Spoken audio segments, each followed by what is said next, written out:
Next up, Will Corwin.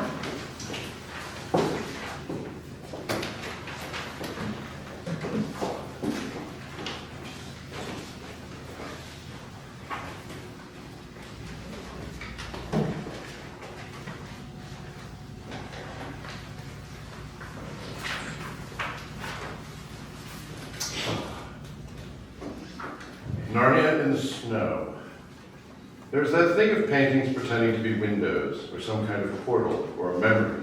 It's the premise of painting, portrait or landscape. The portrait is self-explanatory, and the landscape, with some cows and trees, or maybe a waterfall or sunset, adds an alternate space to your space, injects some nostalgia or some color into the room. But what do you do about a painting that offers the intrusion of something that shouldn't be there, a presence that you feel is competing for your attention and maybe with you? So Say's painting landed in my living room and kept looking at me. A mirror is already an equivocal premise for an artwork. You think about the Hall of Mirrors at Versailles, the tessellated expanse of reflectivity meant to expand the room infinitely. Say's little painting reflected me every time I looked at it, making me think, who do you think you are? It was a modeled, colored mirroring, and so even if it was impersonating me, it was a sketchy impersonation. Another thing about mirrors is that while they impersonate portraiture, they also have the indifferent attitude of saying, I don't really care what form I take, I'll reflect anything. So as I said, it competed because it was also another introvert in the room, and it imbued a light Edgar Allan Poe feel to my living room.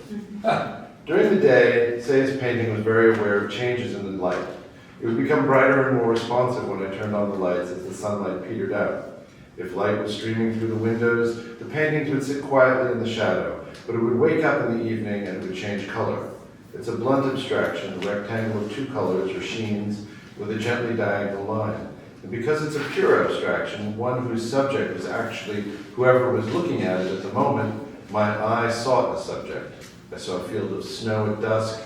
During the day, when the room was dark, the snow became a kind of luminous greeny yellow, with a deep copper sky, and then during the more illuminated evenings, the sky became gold and the snowfield white with a ghostly blue cast. I thought about standing in that snow. I thought about Narnia, all frozen because of the White Witch. I noticed that the shiny surface bent around the edges, forcing Say's painting to become a three-dimensional object, and I meditated on how that conflicted with my sense that this was a depiction of Narnia in the snow. It was all very complicated. I was sorry to see it go because even though it had intruded into my lair, a strange visitor who had asked to stay for a few weeks, it hadn't actually asked for much despite its confrontational nature. It also made me aware of one of the intrinsic facts of landscape painting, even though it wasn't a landscape per se, nor was it a painting, that landscape paintings are hyper-nostalgic. That's how they work. Just the fact that they exist makes us remember looking at something like that, and memory triggers nostalgia.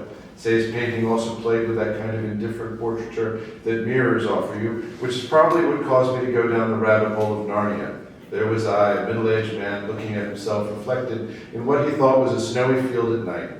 Next to Say's painting in my living room was a little poster the Metropolitan Museum had produced of the boxer when it had been in New York, hanging by a thumbtack. The ancient Greek bronze also was unnaturally shiny and green for a human figure. But again, the subject of the artwork won out over its odd materiality. It's nice to change the subject from aging to materiality.